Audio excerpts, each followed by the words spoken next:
Roh maut yang sedang bekerja di balik sistem dunia akan terus mencetak kita menjadi pribadi yang mudah tertekan, takut, khawatir, serta cemas karena nyawa kita terus ada dalam keadaan terancam. Jadi segala keputusan dan tindakan kita seringkali didasarkan karena takut mati. Seolah kemana saja kita melangkah, ada saja bahaya maut yang mengikuti. Berbagai cara dan antisipasi terus kita lakukan demi bisa sukses menyelamatkan diri. Dalam batin saya, terus ada penolakan terhadap sistem dunia ini. Saya seperti tersadarkan dan terus melihat dalam imajinasi saya, sekumpulan orang sedang berada dalam gelembung bola yang besar. Manusia seperti ada dalam akuarium yang semua kehidupan di dalamnya telah ada yang men-setting. Dan banyak manusia yang merasa bahagia dengan keindahan yang ada di dalamnya. Tapi juga ada banyak manusia bagikan ikan-ikan kecil yang tersisih dan terhimpit oleh ikan-ikan besar. Padahal seindah apapun akuarium itu, tetaplah bukan habitat sejati kita. Kita tidak ditetapkan untuk hidup dalam sistem dunia ini. Jangan kita anggap bahwa keadaan dunia saat ini bukanlah hasil rekayasa.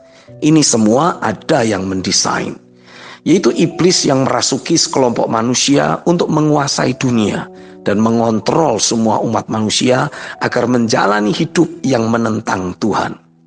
Manusia tidak didesain Tuhan untuk bekerja seperti yang dunia inginkan. Mereka men-setting segala sesuatunya, dari waktu, uang, hasil, dan tentunya aturan main.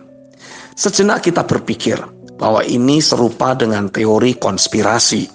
Tapi ini bukan sekedar konspirasi, tapi inilah fakta di balik roda dunia yang sedang berputar. Memang ada orang-orang yang mengontrol dunia ini. Dalam batin saya, terus bergema suara untuk hidup hanya dari firman dan terus bergerak untuk menentang sistem dunia ini.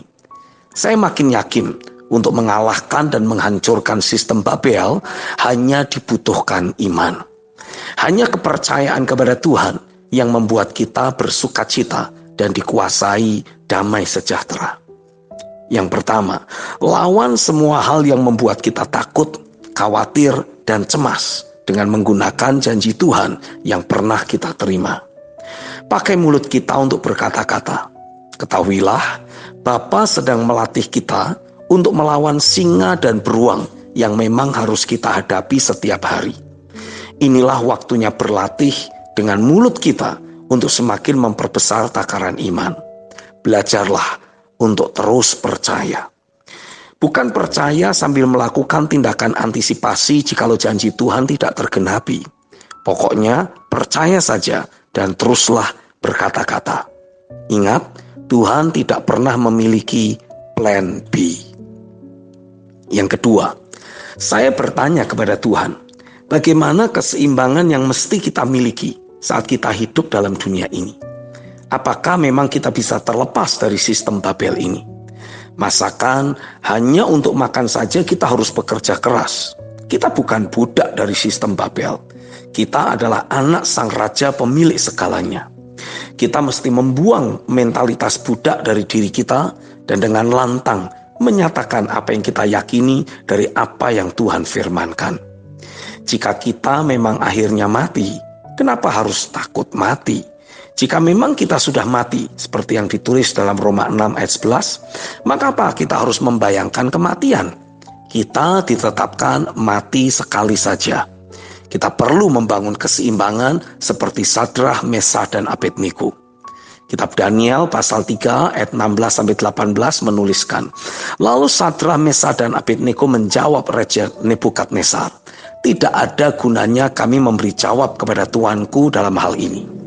Jika Allah kami yang kami puja sanggup melepaskan kami, maka ia akan melepaskan kami dari perapian yang menyala-nyala itu dan dari dalam tanganmu, ya Raja. Tapi seandainya tidak, hendaklah Tuanku mengetahui, ya Raja, bahwa kami tidak akan memuja dewa Tuanku dan tidak akan menyembah patung emas yang Tuanku dirikan itu. Perikop di atas sungguh menyatakan keseimbangan hidup. Mereka mempertahankan apa yang mereka yakini bahwa Tuhan sanggup menolong mereka. Tapi di sisi yang lain, mereka pun tidak ditolong, mereka siap menghadapi konsekuensi apapun. Dan mereka tidak akan pernah sujud menyembah kepada patung itu. Keseimbangan adalah merupakan pendirian yang teguh, kokoh, dan kuat terhadap janji Tuhan. Inilah hal yang harus saya bangun dalam diri saya. Saya mau terus makin gila membangun diri saya dari firman, sampai beroleh iman yang mengalahkan dunia. Sampai saya bisa memerintah hanya dengan berkata-kata. Amin.